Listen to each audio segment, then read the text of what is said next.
السلام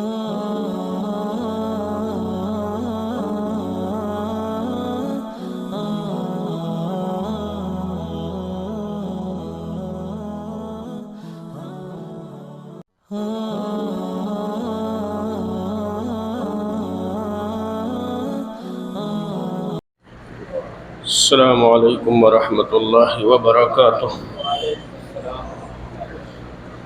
آج 30 ربیع الاول 1446 ہجری۔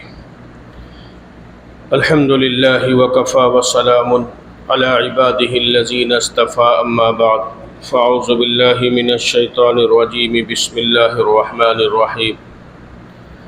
لقد رضی اللہ عن المؤمنین اذ یبایعونک تحت الشجرہ فعلم ما في قلوبهم فأنزل السکینۃ علیہم وأصابهم فتحا قریبا۔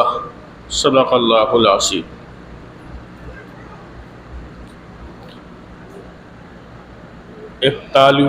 اکتالیس درس مکمل ہو چکے ہیں الحمدللہ، اور 42واں درس آج ہے سیرت کا۔ شروع میں نے یہ بات عرض کی تھی کہ تقریباً 50-52 درس ہوں گے سیرت کے۔ اللہ نے کرم فرمایا، تقریباً 10 مہینے ہو گئے ہیں جو سیرت کا یہ درس چل رہا ہے۔ جو حضرات شروع سے شریک ہیں ان کو بھی فائدہ ہوا ہوگا، اور اس کے ذریعے سے بھی بہت سے لوگوں تک یہ پیغام پہنچتا ہے۔ کبھی کبھی ایسا ہوتا ہے کہ اگر اپلوڈ کرنے میں ویڈیو دیر ہو جائے تو لوگوں کے فون آنا شروع ہو جاتے ہیں، کیرل وغیرہ سے، پتہ نہیں کہاں کہاں سے۔ ایک ہمارے دوست ہیں مولانا، لکھنؤ میں رہتے ہیں۔ پچھلے ہفتے سے پہلے والے ہفتے میں انہوں نے باقاعدہ میسج کیا کہ بہت سی ایسی معلومات جو ہمارے بھی ذہنوں میں نہیں تھی اور وہ سامنے آتی ہیں۔ تو بہرحال یہ اللہ تعالیٰ کا فضل ہے اور اللہ تعالیٰ کا احسان ہے۔ اللہ تعالیٰ اس قسط کو، اس درس کو، سیرت کو مکمل فرمائے۔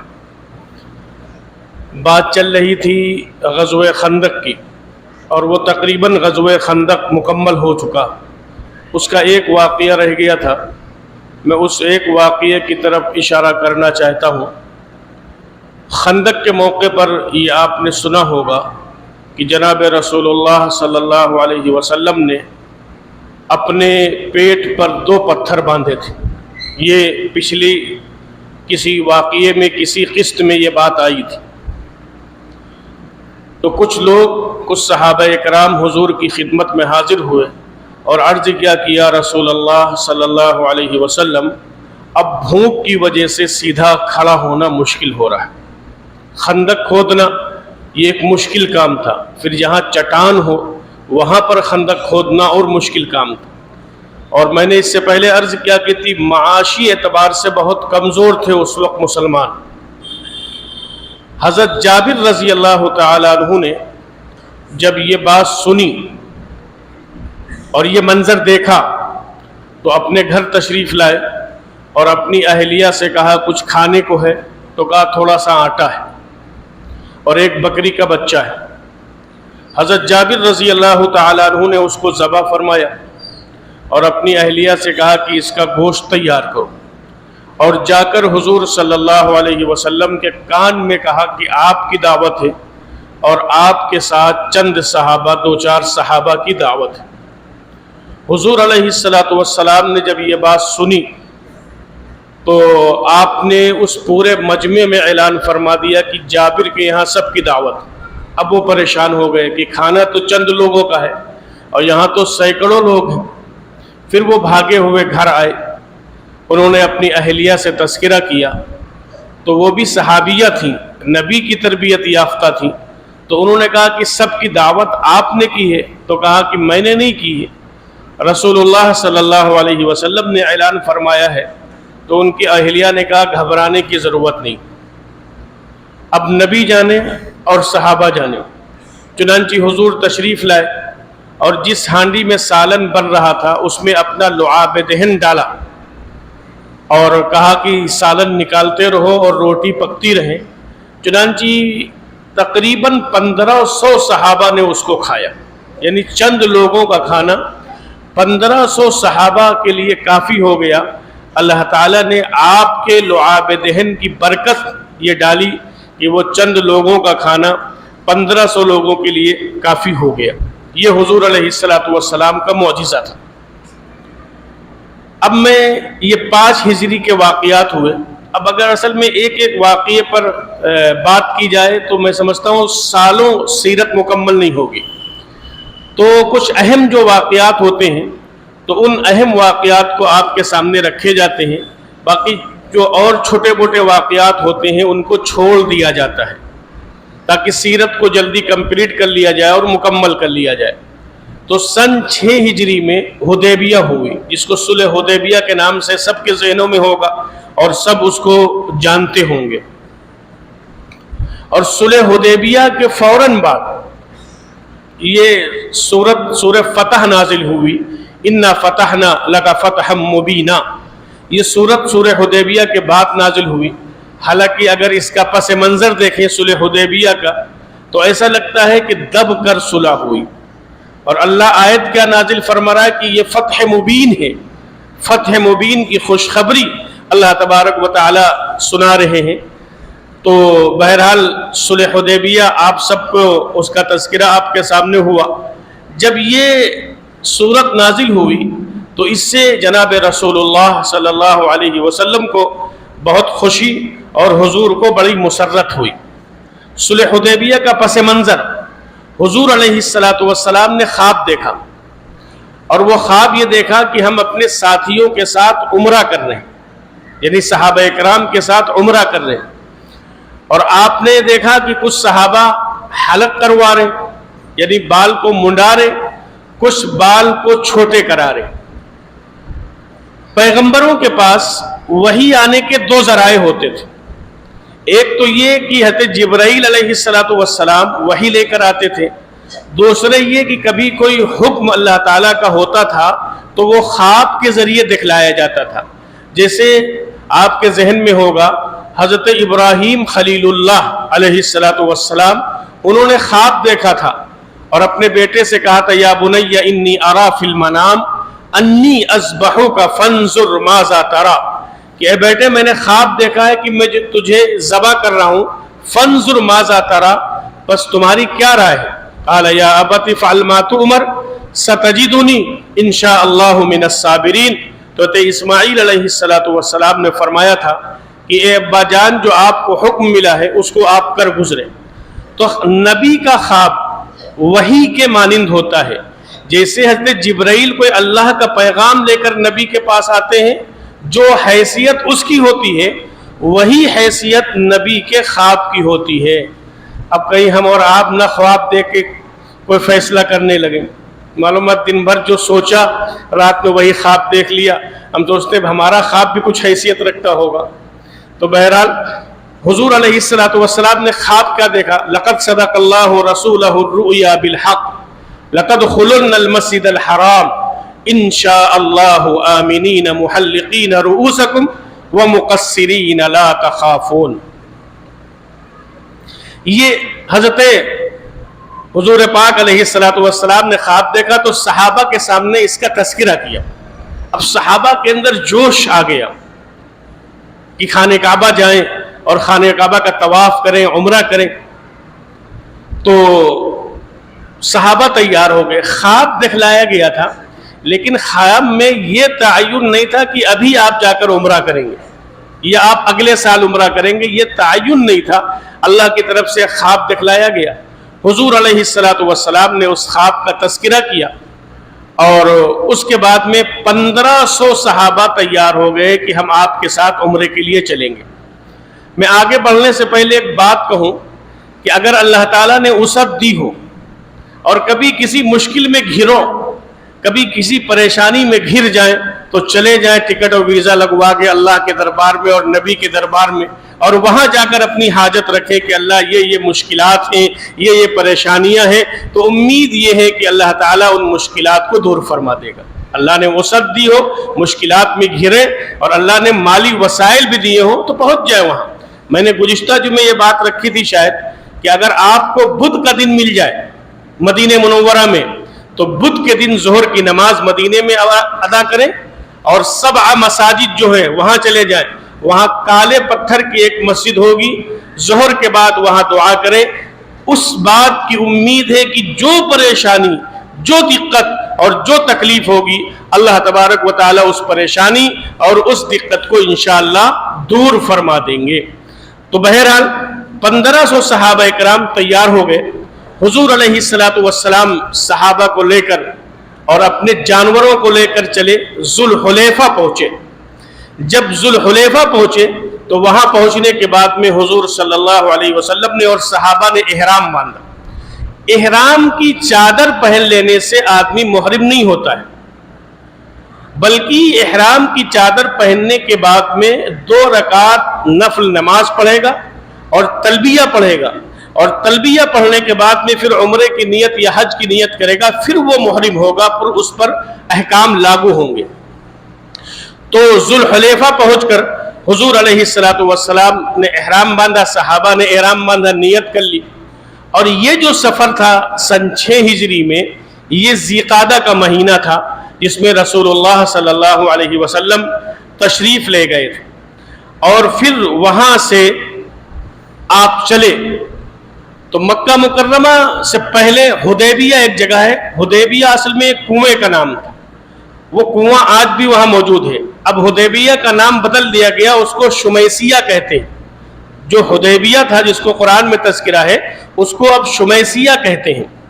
تو جب حضور وہاں پہنچنے کے قریب ہوئے تو جناب رسول اللہ صلی اللہ علیہ وسلم کو اطلاع ملی کہ خالد بن ولید رضی اللہ تعالیٰ عنہ جو ایمان نہیں لائے تھے, اپنے 200 لوگوں کے ساتھ مکہ کی طرف سے آئے ہیں اور بنو غمیم میں آپ کا انتظار کر رہے ہیں تاکہ آپ پر حملہ کریں.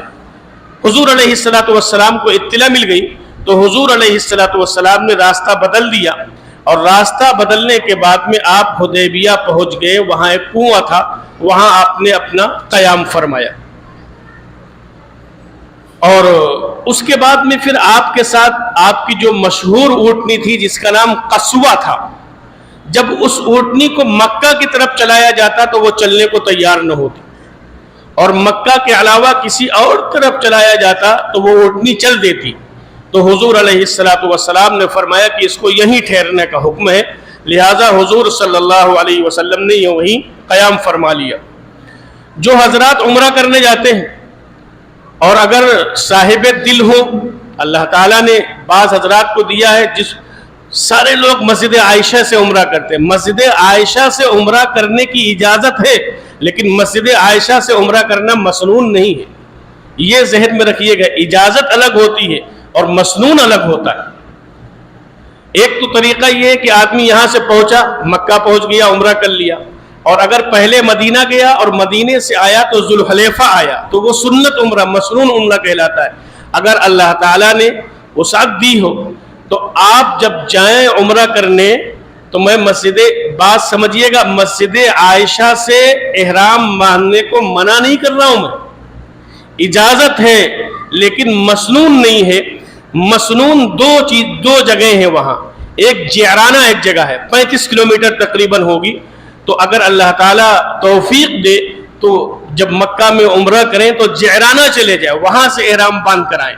اسی طریقے سے اللہ توفیق دے تو آپ شمیسیہ جس کو حدیبیہ کہتے ہیں یہاں چلے آئیں, یہاں سے احرام باندھ کر جائیں تاکہ یہ مسنون عمرہ آپ کا ہو جائے. 35-40 ریال خرچہ ہوگا, ٹیکسی کریں گے آپ, اور مسنون عمرہ آپ کا گویا یہ ادا ہوگا. اب حضور صلی اللہ علیہ وسلم نے حدیبیہ میں قیام فرما لیا, اور جب قیام فرمایا تو حضور علیہ السلام نے فرمایا کہ دیکھو ہمارا ارادہ جنگ کا نہیں, ہم جنگ کے لیے نہیں آئے, ہم تو اس ارادے سے آئے کہ ہمیں عمرہ کرنا ہے. اور اس لیے اس سفر میں حضور علیہ السلام کے پاس باقاعدہ ہتھیار نہیں تھے.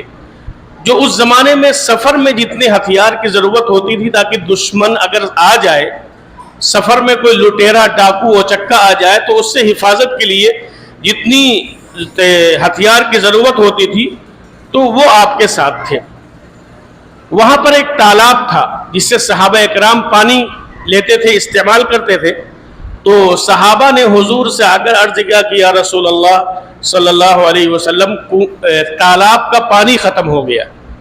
تو حضور صلی اللہ علیہ وسلم تشریف لے گئے اس تالاب پہ اور آپ نے اپنا نیزہ مبارک وہاں گاڑ دیا اس تالاب میں. تو اللہ تعالیٰ نے اس نیزے سے پانی کے فوارے اور پانی کے چشمے جاری کر دیے.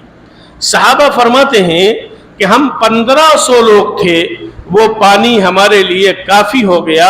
اگر ہم 1.5 لاکھ بھی ہوتے تب بھی وہ پانی کم نہ پڑتا جو حضور علیہ السلام کے مبارک نیزے سے اللہ تعالیٰ نے پانی کو جاری فرمایا تھا. اب حضور یہ چاہتے تھے کہ کسی طریقے سے بات چیت شروع ہو مکہ والوں سے.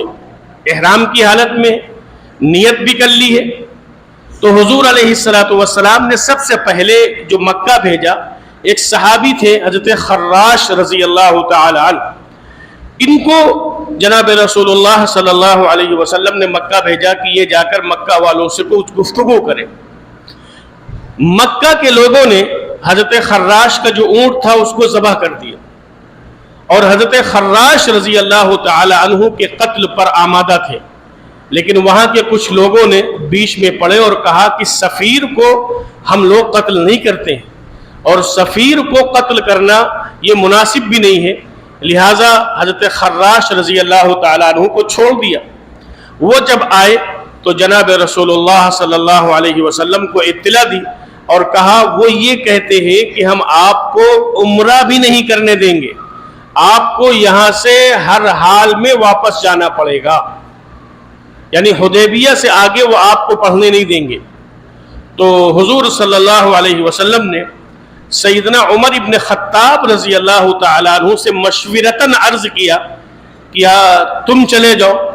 تو حضرت عمر ابن خطاب رضی اللہ تعالیٰ عنہ نے فرمایا کہ میرے لیے جگہ مناسب ہے کہ سیدنا عثمان غنی رضی اللہ تعالیٰ عنہ کو بھیج دیا جائے, چونکہ عثمان غنی رضی اللہ تعالیٰ عنہ کی عزت بھی وہاں ہے اور ان کے خاندان بنو امیہ کے بڑے بڑے لوگ موجود ہیں جو ابھی مسلمان نہیں ہوئے تھے. جیسے حضرت ابو سفیان رضی اللہ تعالیٰ عنہ حدیبیہ کے موقع پر مسلمان نہیں ہوئے تھے, تو سیدنا عمر ابن خطاب رضی اللہ تعالیٰ عنہ نے فرمایا کہ ان کو بھیج دیا جائے اور ان کو وہاں پر روانہ کر دیا جائے. چنانچہ حضور کو بھی یہ بات پسند آئی اور حضور صلی اللہ علیہ وسلم نے حضرت عثمان غنی رضی اللہ تعالیٰ عنہ کو بھیج دیا. مکہ کے لوگ ان کی بڑی رعایت کرتے تھے اور رعایت کرنے کی وجہ یہ تھی کہ یہ بڑے سخی تھے, لوگوں کے ساتھ حسن سلوک کرتے تھے, لوگوں کی مالی مدد بہت کرتے تھے, لوگوں کے دکھ درد میں بہت کام آتے تھے. اس لیے کہ باوجود کہ مکہ کے لوگ مسلمان نہیں ہوئے تھے لیکن حضرت عثمان غنی رضی اللہ تعالیٰ عنہ کی عزت ان کے دلوں میں تھی. گئے, بات چیت ہوئی تو ان لوگوں نے کہا حضرت عثمان غنی رضی اللہ تعالیٰ عنہ سے کہ تم احرام کی حالت میں بھی ہو, نیت بھی تم نے کر رکھی ہے اور مکہ آ بھی گئے ہو, کعبہ بھی یہی موجود ہے, تو تم ایسا کرو کہ تم عمرہ کر لو. تو حضرت عثمان غنی رضی اللہ تعالیٰ عنہ نے فرمایا یہ کیسے ہو سکتا ہے کہ حضور صلی اللہ علیہ وسلم کو تو روکا جائے, ان کو عمرے کی اجازت نہ دی جائے اور ہم حضور کے بغیر عمرہ کر لیں, یہ تو مجھ سے نہیں ہو سکتا. اگر ہم عمرہ کریں گے تو حضور کے ساتھ عمرہ کریں گے, حضور کے بغیر ہم عمرہ نہیں کریں گے. یہ بات سیدنا عثمان غنی رضی اللہ تعالیٰ عنہ نے فرمائی. ادھر حضرت عثمان غنی رضی اللہ تعالیٰ عنہ کو روک لیا, کچھ تاخیر ہو گئی آنے میں اور یہ خبر اڑا دی گئی کہ سیدنا عثمان غنی رضی اللہ تعالیٰ عنہ کو شہید کر دیا گیا. جب یہ خبر رسول اللہ صلی اللہ علیہ وسلم کو پہنچی کہ حضرت عثمان غنی رضی اللہ تعالیٰ عنہ کو شہید کر دیا گیا ہے, تو حضور صلی اللہ علیہ وسلم کیکر کا ایک درخت تھا, اس کے نیچے صحابہ کرام رضوان اللہ تعالی عنہم اجمعین سے بیعت چاہی حضور نے. تو سب سے پہلے ایک صحابی ہیں جن کا نام حضرت ابو سنان رضی اللہ تعالی عنہ, ابو سنان سعدی رضی اللہ تعالی عنہ, یہ آگے بڑھے. سب سے پہلے حضور کے دست مبارک پر حضرت ابو سنان رضی اللہ تعالی عنہ نے بیعت کی اور کہا کہ حضور اپنا ہاتھ آگے بڑھائیے. ہم آپ کے ہاتھ پر بیعت کرنا چاہتے ہیں۔ تو حضور نے فرمایا کس بات پر بیعت کرنا چاہتے ہو؟ کوئی وجہ ہو بیعت کرنے کی؟ تو فرمایا کہ میرے دل میں جو ہے میں اس پر بیعت کرنا چاہتا ہوں۔ تو حضور نے فرمایا کہ تمہارے دل میں کیا ہے؟ تو حضرت ابو سنان رضی اللہ تعالیٰ عنہ نے فرمایا کہ میرے دل میں یہ ہے کہ میں دشمنوں پر ہتھیار کو چلاتا رہوں یہاں تک کہ آپ کا دین پوری دنیا میں غالب آ جائے، اور یا پھر دشمن مجھ کو ختم کر دے اور میں شہید ہو جاؤں تو بات الگ ہے۔ یہ میرے دل میں نیت ہے۔ حضور صلی اللہ علیہ وسلم نے ہاتھ بڑھایا اور انہوں نے بیعت کی۔ اللہ تبارک و تعالی نے عجیب و غریب اس منظر کا نقشہ کھینچا ہے۔ اللہ فرما رہے ہیں لقد رضی اللہ عن المؤمنین اذ یبایعونک تحت الشجرہ، اللہ تعالیٰ ان مسلمانوں سے، ان ایمان والوں سے راضی ہو گیا جو درخت کے نیچے بیعت کر رہے تھے۔ اور فعلم ما فی قلوبہم، حضرت ابو سنان نے فرمایا تھا کہ جو میرے دل میں ہے میں اس پہ بیعت کرنا چاہتا ہوں۔ اللہ فرما رہے کہ فعلم ما فی قلوبہم، اور اللہ کے علم میں ہے کہ ان کے دل میں کیا ہے۔ یہ مخلص ہیں، یہ اخلاص والے ہیں، یہ اللہ کی رضا چاہتے ہیں، اور اللہ کی رضا کے لیے یہ آپ سے بیعت کرنا چاہتے ہیں۔ ابو سنان کا وہ جملہ کہ ہمارے دل میں جو ہے وہ اس پر بیعت کرنا چاہتے ہیں، اللہ رب العزت نے قرآن کے حوالے سے فرمایا کہ فعلم ما فی قلوبہم، کہ جو ان کے دل میں ہے اس کا علم اللہ تبارک و تعالیٰ کو ہے۔ چنانچہ ان حضرات نے بیعت کی، اور پھر سیدنا عثمان غنی تو مکہ میں تھے، خبر یہ تھی کہ شہید کر دیا گیا، تو حضور نے اپنا بایاں ہاتھ اپنے داہنے ہاتھ پر رکھا اور یوں فرمایا کہ یہ میرا بایاں ہاتھ عثمان کا ہاتھ ہے، اور میں عثمان کی طرف سے اپنے ہاتھ پر بیعت کرتا ہوں۔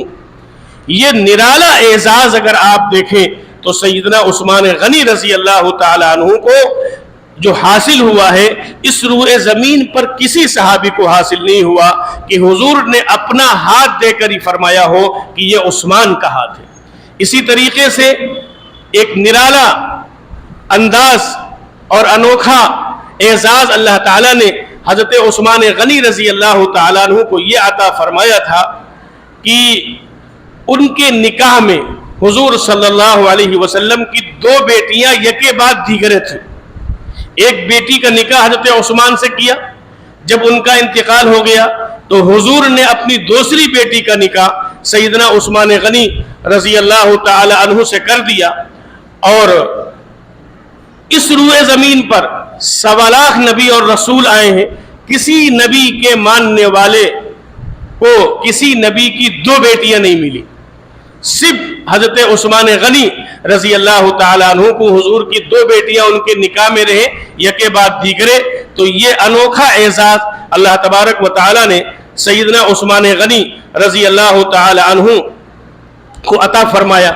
اب جب ادھر مکہ کے لوگوں کو یہ پتہ چلا کہ صحابہ نے حضور علیہ السلام کے ہاتھ پر بیعت کی ہے، بیعت علی الموت، کہ اب ہم یہاں سے واپس نہیں جائیں گے، موت پر بیعت کر لی ہے کہ اب مریں گے یا آگے جائیں گے، اب ہمیں یہاں سے واپس نہیں جانا ہے، تو پھر ان کے کچھ حوصلے پست ہوئے۔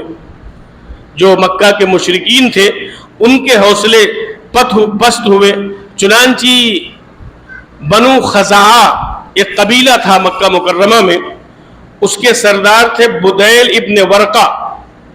انہوں نے یہ بات کہی مکہ میں کہ اگر تم اجازت دو تو ہم جا کر مکہ کے لوگوں سے کچھ حضور سے محمد صلی اللہ علیہ وسلم سے کچھ گفتگو کریں۔ انہوں نے اجازت دے دی، تو یہ خزاعہ کے سردار بدیل بن ورقہ آئے، اور انہوں نے آ کر، یہ مسلمانوں کے حلیف بھی تھے، انہوں نے آ کر کہا کہ دیکھو قریش نے اس علاقے میں جتنے چشمے ہیں پانی کے ان پر قبضہ کر لیا ہے، اور اپنے ساتھ جو ہے وہ دودھ دینے والی اونٹنیاں لے کر آئے ہیں۔ مطلب یہ تھا کہ بہت لمبی لڑائی کے لیے یہ آئے ہیں۔ حضور علیہ السلام نے فرمایا کہ دیکھو ہمارا ارادہ تو عمرے کا ہے، ہمارا ارادہ لڑائی کا نہیں ہے، اس لیے ہم ہتھیار لے کے نہیں آئے ہیں، اور ہم عمرہ کریں گے، عمرے کے بغیر نہیں جائیں گے۔ یہ حضور صلی اللہ علیہ وسلم نے بدیل بن ورقہ سے یہ بات فرمائی۔ آگے کچھ اور واقعات ہیں، بہرحال بات وقت بھی ہو رہا ہے، اس کے آگے انشاءاللہ اگلے جمعے کو عرض کروں گا۔ یہ اس مہینے کا آخری ہفتہ، ربیع الاول کا آخری ہفتہ، اور ربیع الاول کا مہینہ سیرت کا مہینہ ہے۔ اس وقت جو صورتحال ہے ہمارے ملک کی، ان میں جہاں بہت سی چیزیں ہیں اور جہاں بہت سے حالات ہیں اور جہاں بہت سی خرابیاں ہیں، وہیں پر ایک صورتحال یہ ہے کہ لوگ حکومتوں کی خوشنودی کے لیے کبھی کوئی اٹھتا ہے حضور کی شان میں گستاخی کرتا ہے، کبھی کوئی اٹھتا ہے نعوذ باللہ حضور کی شان میں گستاخی کرتا ہے۔ تو ہم یہ بات کہتے ہیں کہ اس عمل کا رد عمل کیا ہوگا آپ کی طرف سے؟ بھئی جو اٹھتا ہے وہ حضور کے شان میں گستاخی کرتا ہے، اور ہم یہ سمجھتے ہیں کہ ہمارے لیے ہماری جان سے بھی زیادہ، ہمارے مال سے بھی زیادہ، ہمارے خاندان اور اولاد سے زیادہ، اور ہماری زندگی سے زیادہ، اور دنیا میں ہوا سے زیادہ، پانی سے زیادہ، کھانے سے زیادہ اگر کوئی ہستی ہم کو محبوب ہے تو وہ جناب رسول اللہ صلی اللہ علیہ وسلم ہے۔ لیکن ہمیں کرنا کیا ہے؟ یہ واقعات جو آئے دن ہوتے ہیں، ان واقعات کے پس منظر میں ہمیں کرنا کیا ہے؟ اس عمل کا ایکشن کا ریئیکشن کیا ہوگا؟ تو میرے دوستو، اس کا ریئیکشن یہ ہوگا کہ آپ عمل سے یہ بتلا دیں کہ ہم محمد الرسول اللہ کے غلام ہیں۔ آپ عمل سے یہ بتلائیں کہ ہم محمد الرسول اللہ کے غلام ہیں۔ آپ کا عمل بتلا رہا ہو، آپ ایسے بن جائیں، ہم اور آپ ایسے بن جائیں کہ لوگ کہیں کہ دیکھو یہ محمد الرسول اللہ صلی اللہ علیہ وسلم کا غلام ہے۔ ان بدتمیزوں کا، ان گستاخوں کا جواب یہ ہے کہ ہم حضور علیہ السلام کے سچے غلام بنے۔ کیا حضور علیہ السلام کی شکل نہیں اچھی تھی؟ اس روئے زمین پر حضرت آدم سے لے کے آج تک و قیامت کی صبح تک حضور سے زیادہ خوبصورت کوئی انسان دنیا کے اندر نہیں آیا۔ کیا حضور کے چہرے پر داڑھی نہیں تھی؟ آپ طے کریں، جواب دیں ان بدبختوں کو کہ ہم حضور کے امتی ہیں، ہم حضور کے غلام ہیں، ہم حضور کے ماننے والے ہیں۔ سجائیں اپنے چہروں پر داڑھیاں، لگائیں اپنے سروں پر ٹوپیاں، اپنی زندگی سنت کے مطابق ڈھالیں اور بتلائیں کہ اگر تم ہمارے پیغمبر کے بارے میں کہو گے تو ہم اس پیغمبر پر جان تو جان ہے، ہم اس پیغمبر کی ہر سنت پر عمل کریں گے، اور حضور کی سنت ہمیں تمام چیزوں سے زیادہ محبوب ہوگی۔ یہ ہوگا عمل کا رد عمل۔ ہم سچے مسلمان بنے، ہم حضور علیہ السلام کے سچے غلام بنے، ہم حضور علیہ السلام کے سچے امتی بنے۔ تبصرہ کرنے سے کام نہیں چلے گا۔ ہوٹل پر بیٹھ گئے، کہیں بیٹھ گئے، چار لوگ تبصرہ کر لیا اور ہماری پوری زندگی سنت سے ہٹی ہوئی، ہماری پوری زندگی شریعت سے ہٹی ہوئی، شریعت سے بغاوت ہم کر رہے ہیں، سنت سے بغاوت ہم کر رہے ہیں، نمازوں کو ہم چھوڑ رہے ہیں، سنت ہماری زندگی میں نہیں، مسجد کو آباد ہم نہیں کر رہے ہیں، حضور علیہ السلام کا طریقہ ہم کو پسند نہیں ہے۔ اگر پسند ہوتا تو عمل کرتے۔ تو میرے دوستو، یہ وقت ہے کہ آپ عمل سے بتلائیں کہ ہم جناب رسول اللہ صلی اللہ علیہ وسلم کے سچے غلام ہیں۔ باقی آپ کچھ کر نہیں سکتے، اتنا تو کر سکتے۔ کیا اس پہ بھی پابندی؟ کیا اس پہ بھی پابندی ہے؟ اب معلوم ہے 60 سال کی عمر ہو گئی، 70 سال کی عمر ہو گئی، نوجوان تو داڑھی رکھ رہا ہے، لیکن یہ بیچارے روزانہ جو ہے وہ حضور کی سنت کو نالی میں بہا رہے ہیں۔ اب کون سی شادی کرنی ہے؟ اب کون سی چیز رکاوٹ بنی ہوئی 60-70 سال کے بعد؟ نوجوان بھی عزم کریں کہ ہم حضور کے غلام بنیں گے، ہم حضور کے وفادار بنیں گے، ہم حضور علیہ السلام کی محبت میں اور حضور کے طریقے میں زندگی گزاریں گے۔ اللہ تعالیٰ اس گنہگار کو بھی اور آپ سب کو بھی عمل کی توفیق